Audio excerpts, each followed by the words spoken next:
हम साथ में आएंगे। नहीं बापू तमे रहवा दो तो बीजे कोणी मारी लई लेने तारा डोहा आडा देवा था।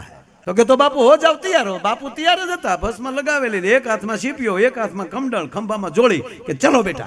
तो बोलो चोरे कीधु कि बापू चीपिया चलेगा, कमडल को रख दो। क्यों बेटा कमडल को रख? कि बापू एक हाथ तो खुला रहना चाहिए ना वंडी ठेकने के लिए। अच्छा वंडी ठेकना पड़ता है बापू, घना प्रयोग आता है। चलो तो सही। 4 जोर ने 5 में बापू गाम में एंट्री, पोताना पोताना श्वास नो अवाज आवे। वो शांत वातावरण है, एमा 4 जोर ने 5 में बापू। बापू ने कीधु बापू साखड़ी को भी जोड़ी में डाल दो। क्या बेटा नहीं साखड़ी नहीं चलेगा, फणा फिर हालना पड़ेगा, हगड़ भी नहीं पड़ना चाहिए। बापू बापू दौड़ता दौड़ता साखड़ी जोड़ी में, कोई बात नहीं बेटा फणा फिर हालेंगे। नहीं बापू पानी फिर हालो, फणा फिर हालो, पूरा पगला नहीं पड़ना चाहिए बापू, हगड़ नहीं मलना चाहिए। ये भेद की बात है बापू, भेद क्या? कोई बात नहीं, भेद तो हम समझ पाएंगे बेटा।